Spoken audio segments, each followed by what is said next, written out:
So Yash ಅವರು ಏನ್ promise ಮಾಡಿದ್ರಲ್ವಾ, ನಾವು ಒಂದು ಹಾಲಿವುಡ್ ಲೆವೆಲ್ಗೆ ಮೂವಿ ಮಾಡ್ತೀವಿ ಅಂತ. ತುಂಬಾ ಅದ್ಭುತವಾದ ಒಂದು ಚಿತ್ರ ಆಗುತ್ತೆ. This movie is gonna blow your mind. ಕನ್ನಡಿಗರು ಹೆಮ್ಮೆಯಿಂದ ಹೇಳ್ಬೋದು, ಯಾವತ್ತು ತಲೆ ತಗ್ಸಕ್ ನಾವು ಬಿಡಲ್ಲ, ತಲೆ ಎತ್ಕೊಂಡು ಓಡಂಗಿರುತ್ತೆ. ಯಶ್ ಮೇಲೆ ನಂಬಿಕೆ ಇರಲಿ. ಸೊ ಈ ಮೂವಿ ನೋಡಿದಾಗ ನನಗೆ ಆ ಪ್ರಾಮಿಸ್ ಅನ್ನ ಉಳಿಸ್ಕೊಂಡಿದ್ದಾರೆ ಅಂತಾನೆ ಅನಿಸ್ತು. ಹಾಯ್ ಹಲೋ ನಮಸ್ಕಾರ, ನೀವು ನೋಡ್ತಾ ಇದ್ರೆ A to Z ಕನ್ನಡ, ನಾನು ನಿಮ್ಮ ವೀರೇಶ್. ಸೊ ನಾವು ಇವತ್ತು ಬಂದಿದ್ರಪ್ಪ ಅಂತಂದ್ರೆ ಬೆಳಗ್ಗೆನೆ 6:30 ಟಾಕ್ಸಿಕ್ ಮೂವಿ ನೋಡ್ಕೊಂಡ್ ಬಂದಿದ್ವಿ. ಮೂವಿ ನೋಡ್ಕೊಂಡ್ ಮೇಲೆ ರಿವ್ಯೂ ಮಾಡ್ಲೇಬೇಕಲ್ವಾ. ಎಲ್ರು ಕೇಳ್ತಾ ಇರೋ ಕ್ವಶನ್ ಏನಪ್ಪಾ ಅಂದ್ರೆ, ಟಾಕ್ಸಿಕ್ ನೋಡ್ಬೇಕಾ ನೋಡಬಾರ್ದು? ಇದು ಒಂದೇ ಮಾತಲ್ಲಿ ಉತ್ತರ ಹೇಳ್ಬೇಕಪ್ಪ ಅಂತಂದ್ರೆ, ಇದು ಒಂದು ಥಿಯೇಟ್ರಿಕಲ್ ಎಕ್ಸ್ಪೀರಿಯನ್ಸ್. ನೀವು ಇದನ್ನ ಥಿಯೇಟ್ರಲ್ಲೇ ಅದರ ಫುಲ್ ಪೊಟೆನ್ಷಿಯಲ್ನ ಎಕ್ಸ್ಪೀರಿಯನ್ಸ್ ಮಾಡೋಕ್ಕಾಗತ್ತೆ ಅಂತ ಹೇಳೋಕೆ ಇಷ್ಟಪಡ್ತೀನಿ.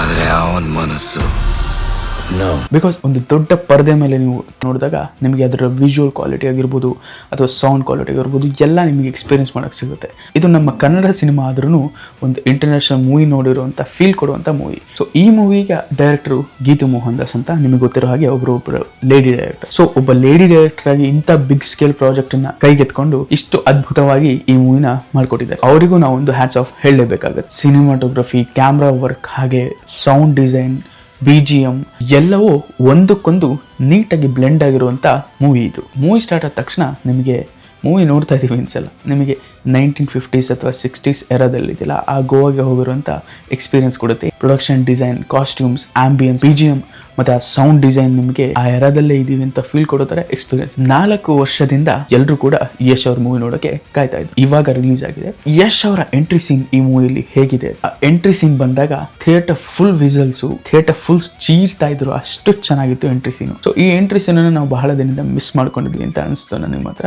ರಾಯ ಕ್ಯಾರೆಕ್ಟರ್ ನಲ್ಲಿ ಯಶ್ ಅವರ ಮೊದಲ ಎಂಟ್ರಿ ಆಗುತ್ತೆ. ಅವರ ಸ್ಕ್ರೀನ್ ಪ್ರೆಸೆನ್ಸ್ ನೆಕ್ಸ್ಟ್ ಲೆವೆಲ್ ಇರುತ್ತೆ. ಸೊ ನಿಮಗೆ ಸ್ವಲ್ಪ ಮೂವಿ ಹಾಗೆ ಹೋಗ್ತಾ ಇದು KGF ಅಲ್ಲಿರೋ ರಾಕಿ ಬೈ ತರನೇ ಇದಾರಲ್ಲ ಅಂತ ಫೀಲ್ ಆಗುತ್ತೆ. ಹಾಗೆ ಕತೆ ಮುಂದೆ ಸಾಕ್ತಾ ಇದ್ದಾಗ ಇದು ರಾಕಿ ಬೈ ಅಲ್ಲ, ರಾಯ ಅನ್ನೋದು ರಿಯಲೈಸ್ ಆಗುತ್ತೆ. ಸೊ ರಾಯ ಕ್ಯಾರೆಕ್ಟರ್ಗೆ ಕೊಟ್ಟಿರುವಂಥ ಬಾಡಿ ಲ್ಯಾಂಗ್ವೇಜ್ ಆಗಿರ್ಬೋದು, ಆಟಿಟ್ಯೂಡ್ ಆಗಿರ್ಬೋದು, ಅವ್ರ ಆರಾ ಆಗಿರ್ಬೋದು, ಅದೆಲ್ಲ ಅದೇನು ಕತೆ ಇದೆಯಲ್ಲ ಅದಕ್ಕೆ ಕರೆಕ್ಟಾಗಿ ಮ್ಯಾಚ್ ಆಗಿದೆ. ನಯನತಾರ ಅವರು ಗಂಗಾಗಿ ಪಾತ್ರ ನಿಭಾಯಿಸಿದ್ದಾರೆ. ಅವರು ಯಶ್ ಅವರ ಅಕ್ಕ ಆಗಿ ಈ ಮೂವಿಲಿ ಕಾಣಿಸ್ಕೊಂಡಿದ್ದಾರೆ. ನಯನತಾರ ಅವ್ರ ಕ್ಯಾರೆಕ್ಟರ್ ಕೂಡ ನಿಮಗೆ ಬರೀ ಹೀರೋ ಸಪೋರ್ಟಿಂಗ್ ಕ್ಯಾರೆಕ್ಟರ್ ಅಂತ ಅನ್ಸಲ್ಲ, ಅದು ಒಂದು ಮೇನ್ ಕ್ಯಾರೆಕ್ಟರ್ ಥರನೇ ಅನಿಸುತ್ತೆ. ಅಷ್ಟು ಆ ಕ್ಯಾರೆಕ್ಟರ್ಗೂ ಒಂದು ವೇಟೇಜ್ ಕೊಟ್ಟಿದ್ದಾರೆ. ಹಾಗೆ ಅದನ್ನು ನಯನತಾರ ಅವರು ತುಂಬ ಅದ್ಭುತವಾಗಿ ನಿಭಾಯಿಸಿದ್ದಾರೆ. ಯಶ್ ಅವರು ಅವ್ರದ್ದೇ ಒಂದು ಅವರ, ನಯನತಾರ ಅವ್ರದ್ದೇ ಒಂದು ಅವರ. ಇಬ್ರು ನಿಮ್ಗೆ ನೋಡ್ತಾ ಇದ್ರೆ ನಿಜವಾಗ್ಲೂ ಇವ್ರ ಅಕ್ಕ ತಮ್ಮ ಅನ್ನೋ ಥರ ಫೀಲ್ ಆಗೋ ಥರ ಆ ಒಂದು ಸ್ಕ್ರೀನ್ ಪ್ಲೇನ ಅಥವಾ ಆ ಒಂದು ಕ್ಯಾರೆಕ್ಟರ್ನ ಅವ್ರು ಕ್ಯಾರಿ ಮಾಡಿದ್ದಾರೆ. ಯಶ್ ಅವರು ಮತ್ತು ನಯನತಾರ ಅವರು ಡೈರೆಕ್ಟ್ರು ಕೂಡ ಒಳ್ಳೆ ಕೆಲಸ ಮಾಡಿದ್ದಾರೆ. ನಾವು ಟ್ರೇಲರ್ ನೋಡಿದ ಪ್ರಕಾರ ಯಶ್ ಅವರ ಯಂಗರ್ ಪಾತ್ರ ಕೂಡ ಇದೆ. ಅದರ ಹೆಸರು ಟಿಕೆಟ್ ಅಂತ ಮುಂಚೆನೆ ಹೇಳಿದ್ರು. ಸೊ ನನಗೆ ಸಿಕ್ಕಾಪಟ್ಟೆ ಸರ್ಪ್ರೈಸಿಂಗ್ ಆಗಿದ್ದೇನಪ್ಪ ಅಂತಂದ್ರೆ, ಯಶ್ ಅವ್ರ ಆಕ್ಟಿಂಗ್, ಒಬ್ಬ ದೊಡ್ಡ ಹೀರೋ ಆಗಿಬಿಟ್ಟಿದ್ದಾರೆ ಅಥವಾ ಇವರೊಂದು ಗ್ಯಾಂಗ್ಸ್ಟರ್ ಅಥವಾ ಈ ಥರ ರೋಲ್ಸ್ ನಿಭಾಯಿಸ್ತಾರೆ ಅಂತ ಅಂದಾಗ ಸೊ ಅವರಿಗೊಂದು ಅವರ ಇರುತ್ತೆ. ಸೊ ಅವರೊಂದನ್ನು ಬಿಟ್ಟು ಬರಲ್ಲ ಹೊರಗಡೆ. ಸೊ ಒಂದು ಬೇಸ್ ವಾಯ್ಸಲ್ಲಿ ಮಾತಾಡಿರೋದಾಗಿರ್ಬೋದು ಅಥವಾ ಅವರ ಆ್ಯಟಿಟ್ಯೂಡ್ ಆಗಿರ್ಬೋದು, ಲುಕ್ಸು ಎಲ್ಲದೂ ಒಂಥರ ನಿಮಗೆ ರಿಪಿಟೇಟಿವ್ ಆಗಿ ಕಾಣಿಸುತ್ತೆ. ಬಟ್ ಟಿಕೆಟ್ ಪಾತ್ರದಲ್ಲಿ ಯಶ್ ಅವರು ಕಂಪ್ಲೀಟ್ ಚೇಂಜ್ ಆಗಿದ್ದಾರೆ, ಕಂಪ್ಲೀಟ್ ಡಿಫ್ರೆಂಟ್ ಆ್ಯಕ್ಟಿಂಗ್ ಮಾಡಿದ್ದಾರೆ. ಸೊ ಈ ವೇರಿಯೇಷನ್ನೇ ಆ್ಯಕ್ಚುಲಿ ಜನಕ್ಕೆ ಬೇಕಾಗಿರೋದು. ಬಿಕಾಸ್ ಅದನ್ನೇ ಜನ ನೋಡಿ ಇವ್ರದ್ದಿದ್ದೇ ಥರ ಮೂವಿ, ಇವ್ರದ್ದಿದ್ದೇ ಥರ ಮೂವಿ ಅಂತ ಜಡ್ಜ್ ಮಾಡಿಬಿಡ್ತಾರೆ. ರಾಯ ಪಾತ್ರದಲ್ಲಿ ಅವರು ಸ್ವಲ್ಪ ಬಲ್ಕ್ ಆಗಿರ್ತಾರೆ, ಆದರೆ ಟಿಕೆಟ್ ಪಾತ್ರದಲ್ಲಿ ನಿಮಗೆ ಅಷ್ಟು ಲೀನ್ ಬಾಡಿ ಮೇಂಟೈನ್ ಮಾಡಿದ್ದಾರೆ. ಹಾಗೆ ಅವರು ವಾಯ್ಸ್ ಮಾಡ್ಯುಲೇಷನ್ ಕೂಡ ಮಾಡಿದ್ದಾರೆ. ನೋಡಿದ್ರೆ ನಿಮಗೆ ಆ ಒಂದು ಟಿಕೆಟ್ ಅನ್ನೋ ಪಾತ್ರನೇ ಬೇರೆ, ಇದೇ ರಾಯ ಅನ್ನೋ ಪಾತ್ರನೇ ಬೇರೆ. ನಿಜವಾಗ್ಲೂ ಇವ್ರ ಅಪ್ಪ ಮಗ ಅನ್ನೋ ತರ ಯಶ್ ಅವರು ಆಕ್ಟಿಂಗ್ ಮಾಡಿದ್ದಾರೆ. ಸಿಯಾರಾ ಅಡ್ವಾನಿ ಅವರು ಒಳ್ಳೆ ಪಾತ್ರ ನಿರ್ವಹಿಸಿದ್ದಾರೆ. ಹುಮಾ ಖುರೇಶಿ ಮತ್ತು ತಾರಾ ಅವರು ಕೂಡ ಒಂದು ಒಳ್ಳೆ ಪಾತ್ರ ನಿಭಾಯಿಸಿದ್ದಾರೆ. ಸೊ ಈ ಮೂವಿಯಲ್ಲಿ ಏನಪ್ಪ ಅಂತಂದರೆ ನಿಮಗೆ ಯಾವುದೂ ಬಂದು ಹೋಗಲ್ಲ character. For example 1 minute character ಅಂತಾರಲ್ಲ, ಸೊ ಸುಮ್ಮನೆ ಇರಬೇಕಾಯ್ತು, ಬಂದರೂ ಹೋದ್ರು ಅಂತಾರ.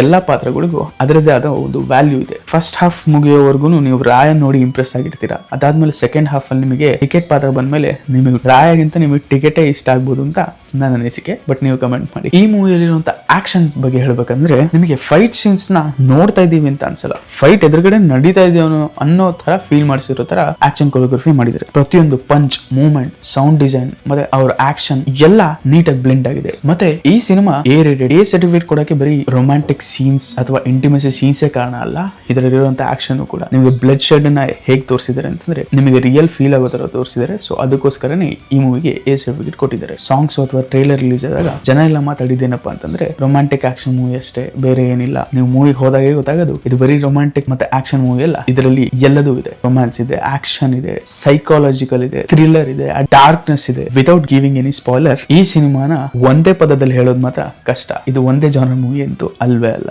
ರವಿ ಬಸ್ರೂರ್ ಟೀಮ್ಗೆ ಹ್ಯಾಟ್ಸ್ ಆಫ್ ಹೇಳಲೇಬೇಕು. ಬಿಕಾಸ್ ಪ್ರತಿಯೊಂದು BGM ಕೂಡ ನಿಮ್ಗೆ ಆ ಪ್ರತಿಯೊಂದು ಸೀನ್ಗೂ ನೀಟಾಗಿ ಲಿಂಕ್ ಆಗಿದೆ. ಈ ಗೋವಾದಲ್ಲಿರುವಂತಹ ಮ್ಯೂಸಿಕ್ ಕಲ್ಚರ್ ಅಥವಾ ಪೋರ್ಚುಗೀಸ್ ಮ್ಯೂಸಿಕ್ ಕಲ್ಚರ್ ಎಲ್ಲ ಸಿಕ್ಕಾಪಟ್ಟೆ ಡಿಫ್ರೆಂಟ್ ಆಗಿದೆ. ಅದನ್ನೇ ನೀಟಾಗಿ ಬ್ಲೆಂಡ್ ಮಾಡಿ ಇದೊಂಥರ ಡಿಫ್ರೆಂಟ್ ಎಕ್ಸ್ಪೀರಿಯನ್ಸ್ ಆಗುತ್ತೆ ನಿಮಗೆ. ಮೋಸ್ಟ್ಲಿ ನೀವು ಯಾವ್ದೋ ಕೆಸಿನೋಗೆ ಯಾವ್ದೋ ಹೋಗಿದ್ರೆ ಅನ್ನೋ ತರ ಫೀಲ್ ಕೊಡುವಂತ ಮ್ಯೂಸಿಕ್ ಮಾಡಿದ್ರೆ. ಸೊ ಹಾಗಾದ್ರೆ ಏನು ನೆಗೆಟಿವ್ ಇಲ್ವೇ ಇಲ್ವಾ? ನೆಗೆಟಿವ್ ಕೂಡ ಇದೆ. ಈ ಮೂವಿಯಲ್ಲಿ ಎಲ್ಲರೂ ಹೇಳೋ ಪ್ರಕಾರ ಸಾಂಗ್ ಸ್ವಲ್ಪ ಓಕೆ ಅಂತ ಅನಿಸ್ತು, ಇನ್ನ ಬೆಟರ್ ಆಗಿ ಮಾಡಬಹುದಿತ್ತು ಅಂತ ಅನಿಸ್ತು. ಅದಾದ್ಮೇಲೆ ಸ್ವಲ್ಪ ಸ್ಟೋರಿಯಲ್ಲಿ ಕೆಲವೊಂದ್ ಕಡೆ ನಾವು ಬೆಟರ್ ಮಾಡೋದು ಅಂತ ಅನಿಸ್ತು. ಒಬ್ಬೊಬ್ಬರಿಗೂ ಒಂದೊಂದು ಫೀಲ್ ಆಗುತ್ತೆ ಈ ಮೂವಿ ನೋಡಿದಾಗ. ಫಾರ್ ಎಕ್ಸಾಂಪಲ್, ಒಬ್ಬ 18 ವರ್ಷದವನಿಗೆ ಒಂದು ಫೀಲ್ ಆಗುತ್ತೆ, ಒಬ್ಬ 25 ವರ್ಷದವನಿಗೆ ಒಂದು ಫೀಲ್ ಆಗುತ್ತೆ, 30 ವರ್ಷದವನಿಗೆ ಒಂದು ಫೀಲ್ ಆಗುತ್ತೆ, 35 ವರ್ಷದವನಿಗೆ ಒಂದು ಫೀಲ್ ಆಗುತ್ತೆ. ಸೊ ಒಬ್ಬೊಬ್ಬರಿಗೂ ಒಂದೊಂದು ಇಂಪ್ರೂವ್ಮೆಂಟ್ ಇದಾಗಬಹುದಿತ್ತು, ಅದಾಗಬಹುದಿತ್ತು ಅಂತ ಅನ್ಸೋದಂತೂ ಕಾಮನ್. ಅದು ಇದೇ ಮೂವಿ ಅಂತಲ್ಲ, ಯಾವ ಮೂವಿ ಆದ್ರೂ ನಿಮ್ಗೆ ಅನ್ಸುತ್ತೆ.